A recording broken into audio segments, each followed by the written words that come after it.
ask you, how did you come to work with John Leguizamo on the Live at Rikers documentary? Perfect question, isn't it? Like, how did I get to meet John Leguizamo? I met him at a party, actually. I met him at a party. I'll give you I want to keep it soundbitey enough for you to not have to work too hard. But what happened is that both of us were involved with an organization, an anti-recidivist organization, criminal justice reform organization called Getting Out and Staying Out. It's a Harlem-based organization. And the man that began that organization, Mark Goldsmith, fabulous person, was having kind of a gathering, and John, he introduced me to John. I was an executive producer at Walt Disney, and I had my own company, film company after that, and been at it for quite a while. And he and I got to talking, and we were talking about Rikers Prison. And I said to him, "Have you ever gone?" And he said, "Yeah." He said, "I went, and they threw me into the basketball court and nobody could hear me. And I tried to perform Ghetto Clown and it was a disaster." And so I said, "Listen, let's go back in." And he said, "Okay." So fast forward probably about 4 months worth of meetings with the DOC, NYDOC. And who's John Leguizamo? And then finally they realized, oh, he's so famous, he's on Broadway. Sure, I think we can accommodate you. And they said, yes, you may go to Rikers, George Motion Detention Center, which is where justice-involved young men are held before they're sentenced, or they get their date for court. And they said, you can go into the auditorium even, which was only used for officers' graduations. I had never done any performance there before. So we had a full stage, which you saw, pretty rudimentary. And we had, some of the guys in the prison doing not all the technical work, but a great deal of it. They were fabulous. And everybody was so accommodating. It was the most incredible experience to be there for 3 days. And I'm giving you more than you asked me. So continue, whatever. Oh no, I'm pleasure is all mine to hear the story. Yeah, so it was mind blowing. I mean, John and I were, a little nervous because, we're going to a prison. How are they going to? John even says it in his film, at least in our rough cut. I'm a little nervous. We were back in a green room. They had painted this room behind the stage, especially for us. We called it the green room, even though it was white. And we're getting prepared there. And he just, like he says in the film, if I can do this, I can do anything. Sounds like a cowboy. And then he does it. He just gets out there and he does this thing. And of course, his own story is so motivating, right? And his sharing his demons and his challenges in life, his ups and downs with these guys was just the perfect chemistry to get them to discuss with him their own issues and hopes and dreams. So what I did was we did a rehearsal, and then we had a performance, and then we were there for 3 days, full days, with millions of dollars worth of equipment, leaving it in the prison overnight, which was a little daunting, but we had good insurance. And I had the whole crew, including all of us basically who have worked on this film, have done it out of love for the subject and care for the organization. And we've just devoted our time and talent to it. So I'm in some ways just so proud of that. I mean, it was a lot of work as a producer. I'm also the producer of the film. And right. I want to mention somebody else who was so key to this film. Please mention him, Ben Koenigsberg. Okay. Up and coming, really talented filmmaker who himself was a professional, was a professional actor. But he's producing now and directing. So please mention him. He's really great. There are other people too I'd love to share with you. So that's how I met John.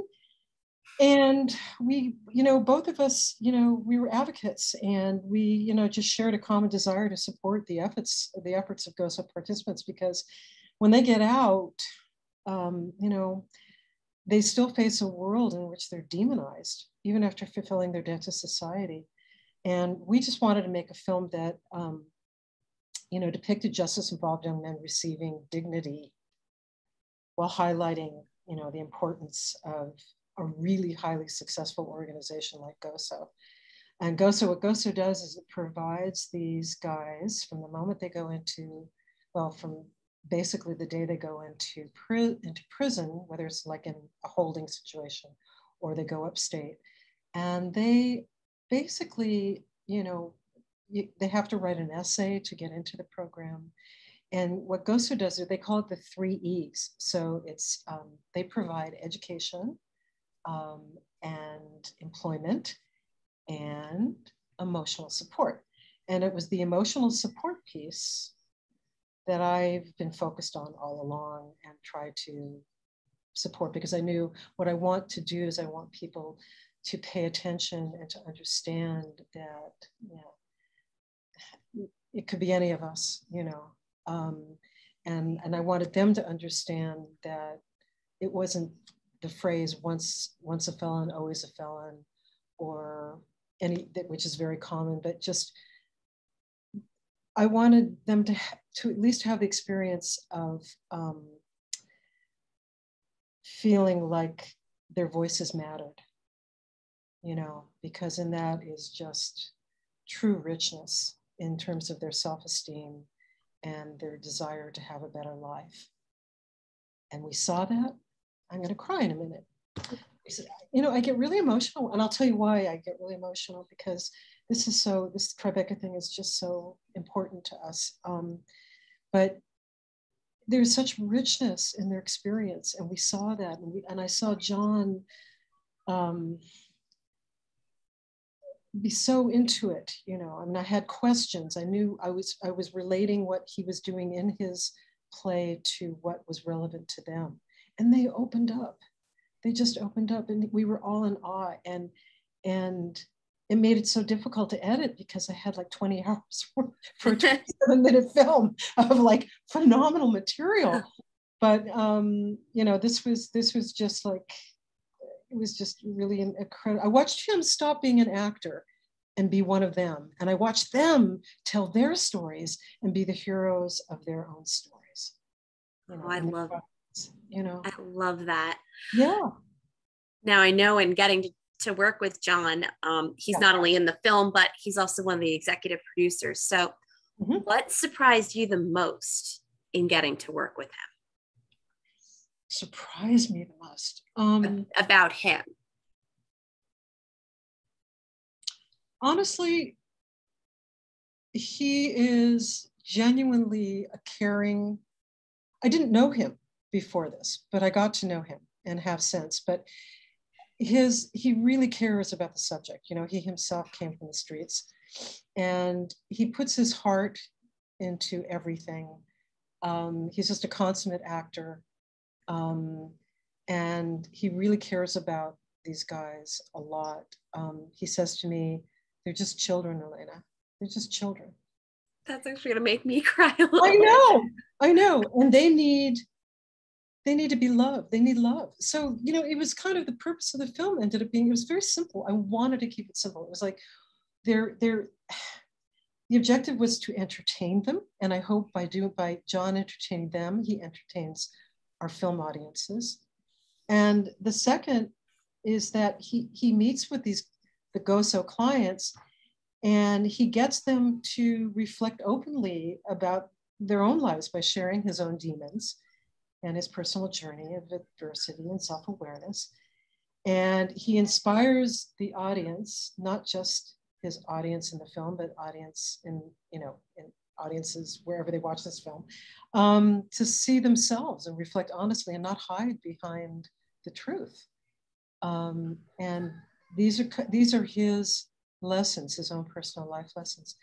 The other thing that surprised me about him is how irreverent he can be, and funny as hell, and silly, and we had a great time. doing the project. And he told me the first time he watched the rough cut, he was in London doing a series, I think, for Netflix, and he said he just cried. He said, and he showed it to his wife. His wife's best friend is the daughter of the man that starred at Goso. So that's kind of how, that was his connection to Goso originally. And I don't know if you've seen, did you see the interview that I produced a few weeks ago with him and Sharon Badal? I have not had a chance yet. I'll have to watch it. You should see that. Yeah, you should check that out. He says a lot of really wonderful things in the film. So what else did that's it. I mean, I think he's a wonderful human being. I love to hear that. Yeah. You know, it's good to have people who are like just decent human beings in the world. Yeah. Well, he said his quote, see if I can find it. You really would love this quote. It's he says his something about, oh, here, let me read this to you. He says, my crib notes. He says, when I first started acting, I didn't just want to be an entertainer. I wanted to be an artist. To me, that meant being a mouthpiece for the voiceless and standing up for those that society overlooks. After my performance at Rikers, I realized that there are few individuals more invisible than those who have been through America's criminal justice system. After performing and talking with these men, it's clear how much work still needs to be done to help lift them up. Wow, yeah, that's some powerful words. Yeah, powerful, really powerful. Now, in getting to film, I'm kind of curious, what was one of your favorite moments of filming? The interviews. Couple things, actually. Watching the audience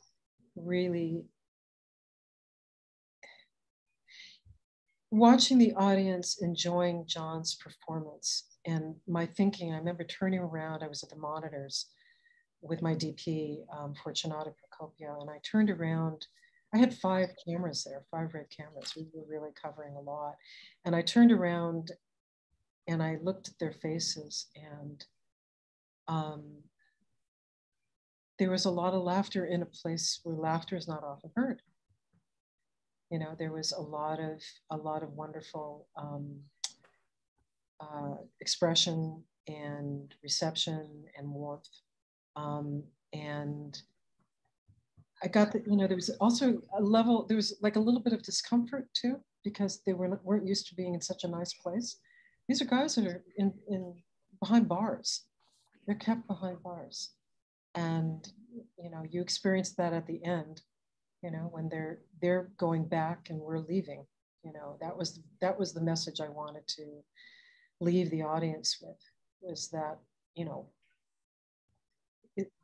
they got a moment of happiness, you know, got some moments of happiness, but now they've got to go back into their lives. So, yeah.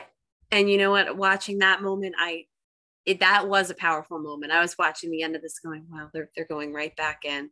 Everybody else gets to leave and they're going right back in. Right. And the theater being empty, that was also another visual that I wanted us to use, because the point is nobody's usually there. You know, this is just, again, another empty theater with a theatrical setting. Right. Yeah. So in telling me about your favorite moments subsequently, were there any moments that you filmed that you wish you could have included in that final cut that didn't quite make it? Oh my God. Yeah, all of the interviews. Oh my gosh. You know, it's funny. I have to tell you, I originally conceived of this film as being a feature. And I was taking it in a different direction. I'm not going to tell you about it now, but it was a completely different direction. But it had to do with the arts, and it had to do with how the arts, I can tell you this, it had to do with how the arts can change people for the better. And that may be the next film, who knows? But I would say that I would have loved to included more of their responses. And it's interesting. I've spent a lot of my film career making short films. And I've learned a lot about how to get across. I feel I've learned a lot about how to get across a message. But you don't always get to include everything, but we had a rough cut, which was almost an hour long at first, and we had to bring that back down to a short film. Yeah. I love these guys. There are a few of them that obviously, because we chose them and kind of feature them, but. This documentary is making its world premiere at Tribeca. So yes. What does that mean to you? First of all, I'm totally honored that we were chosen. I really am. I love the Tribeca Film Festival. I used to live here. I lived here for 8 years until we moved to California. So it was always an important part of my life. And I've always been very interested in it. It means something personally to me. The spark, of the conception of this film was a deeply personal story. And it was inspired by an immediate family member who was sentenced to prison for a nonviolent offense. And it was his harsh experience that, challenged the trajectory of his life and challenged mine. And it forced me to recognize the lack of human consideration and dignity in the American justice system. And even though I was powerless to change his fate, I could at least offer up the possibility of a different, more empathetic and hopeful perspective on behalf of all justice-involved young men and women. And this is, in a sense, is my creative revenge. It's a creative revenge, yeah. So you have that on. You've got that if you missed it. But oh, I have it. Oh my gosh. Okay. Ooh, squirmy. Don't worry. He's beautiful. Anyway, it means a lot to me personally to be able to get this message out to the world, and hopefully people will pay attention. I hope so too. I hope so too. Yeah. Now, for those who have already had a chance to view the film like I have, what has been the overall reactions and comments you've received? Amazing. We really have not shared the film with a lot of people, and we're getting emotional reactions, at least from people that are interviewing. This is going to be the interview that goes on in history. You'll have to write that in your magazine article. Allison in the spot. Yeah. You can give him a pen. Give him a pen and pencil, and tell him to draw a Disney character. Oh, actually, I think tell him you're talking to somebody who produced children's. That's right, Max. Film for Disney and film and audio. So the movie Up you're watching, she works for the company that made that movie. Hey, I do. Motorcycle. Yeah. Not anymore. Can I have the truck vehicle with Blippi in it? There you go. Got him. Right. No, I am so sorry. Don't be embarrassed, really. We just like. You're gonna be. Would you like to ask me a question? Oh, he's got a cartoon now. He's good. Okay, I'm good. And look at this one. Okay, you did that one. Listen to me. I'm like being a mom with him. So what did you just ask me? You asked me. Oh, what the reactions were? Yes. Really powerful so far. People have been very moved by the film. We've had a number. Do you know what? A number of festivals interested in the film, and we chose Tribeca to be our first. But we just, it's not everybody. I don't know if John, if this kind of humor or whatever is everybody's cup of tea, but the message is really, I think, the most important thing. John always said, it's not about me, it's about the guys. It's really about what we're trying to say about recidivism. That's another really important aspect of this, which I mentioned earlier, because it's really important that people understand that within 3 years, a lot of these justice-involved men and women, when they get out, they go back in because they can't make a life for themselves outside. Okay, I need to just sit.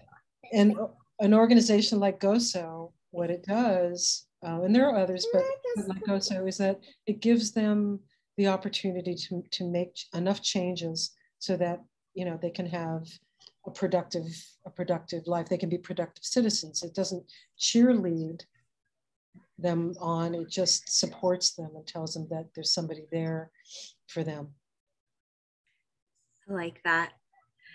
Now, I know that your professional credentials include a lot of work involving children's programming. And so what was it about working in this field of programming that interested you the most? And why was working on quality content for children now, and especially, you know, even taking this venture of the documentary that focuses on youth seeking to improve their current path in life, such an important focus for you?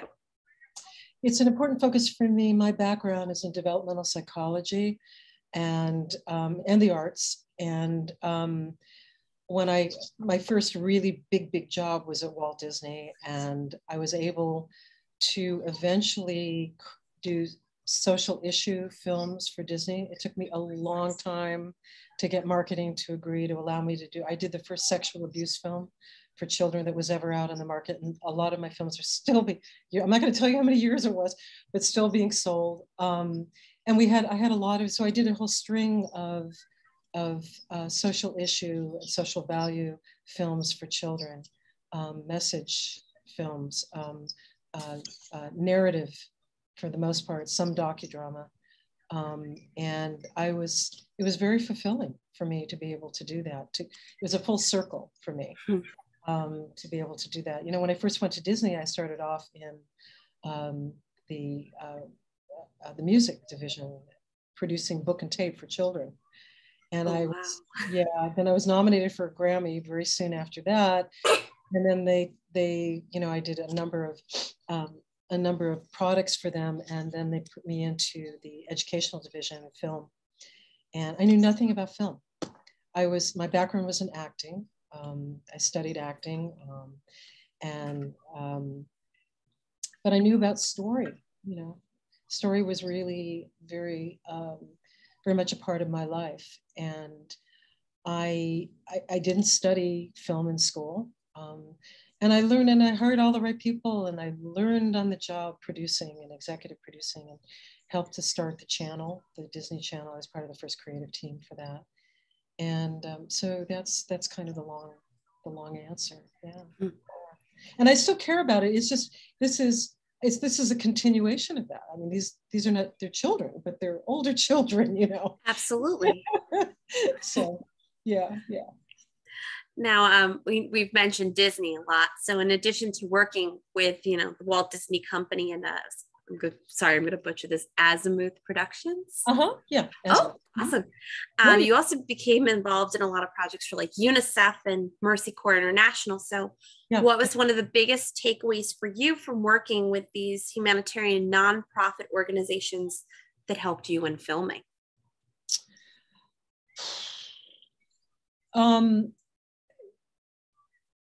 It was all about children. For me, it was all about children. And for UNICEF, I went around the world for them, visiting their health clinics. And I produced a series of films based on their child survival campaign. And it was a 2-3 year project. And I worked with a famous animator. We actually were the official selection at the Annecy Animation Festival years ago. And that was a great honor too. But there again, I was able to share information, share with the world about the struggle. You know, in that regard, it was health issues and vaccination and diseases and that kind of. And I went to all these health clinics in third world countries and visited small villages and. You know, often just like showing up where they had never seen a white woman before, you know, with little children climbing all over me, and it was a really very fulfilling, powerful experience. And I had just had my first child at that point, and so it was really lovely to be able to kind of complete that cycle. All right. Now, aside from working on this documentary, are there any other projects or upcoming projects that you've been working on that you can tell us about? Well, I have, I just thought of a great name for a production company called Back Burner Productions. Because I have a couple of projects I can't talk about yet, but they've been in development. And you know, I lived abroad for a number of years. We lived in London for like 8 years, and I wasn't able to work, unfortunately, but I was able to write. So I kind of, this is inspiring me. Actually, this whole experience is inspiring me to, you know, to get back on the horse even again. And let's see where this is taking us. I hope that this helps, you know, grease the wheels for production. They're both, you know, they're both passion projects. It's really interesting, and they're both, well, let's see, two of them, actually three of them, two of them are New York projects. Okay. Yeah, they're going to be taking place in New York. And I don't want to give them away yet because, you know, I'm trying to protect themes. But yeah, two of them are in New York. One of them is in California. So we'll see what happens. And yeah. What do you hope viewers take away from watching the film? Okay. I think this will hopefully people will and seem to have already feel the emotional impact, and hopefully they will be inspired to pay attention to organizations like Getting Out and Staying Out, and to understand that you know, that everybody needs to be treated humanely, and in this country, unfortunately, in our prisons, that is not what is happening now. And if this film gives that thought in people's minds, we will have done our jobs, you know. And I'm very proud. I'm very proud of the guys that were in it. I'm proud of John. I'm proud of my support team, which I haven't mentioned to you. Really, I mentioned Ben, but Brad Allgood, who was our editor, very talented. Abigail Fuller, who was involved from the beginning on the project, and has the title of co-director. And Chris Hajian, we were so lucky to get Chris. Do you know who he is? He's a fabulous composer and has worked with John on several projects, and is now, I don't think I'm giving this away, but he's working on John's current project that's being filmed in Greece. And I don't know if I'm supposed to share that, but anyway, Chris is a dream. So many other people who will be, some people weren't able to make it, unfortunately, to the festival. Brad and Ben were not able to make it for work reasons, but some of us will be there. And the premiere is on Sunday, and I hope everybody can come. It's going to be at 2 p.m. You're supposed to get there, I think, an hour early. Listen to me. You can tell I've been organizing everybody. I'm giving you all the details. You're on top of it. I'm a one-woman band. Can't stop being the producer, you know. Then we have really, if you have an opportunity, please promote this, because we did a filmed pre-interview with John. John, unfortunately, will be in Greece, cannot be there for the Wednesday Movies Plus, which will be our own film, just our film, short, an hour starting at 12:30 at Cineapolis. We will, let's see, it starts at 12:30, and it will basically be the screening of our film, John's wonderful interview, and then myself and a representative from Getting Out and Staying Out, Chelsea, will be there to answer any questions. So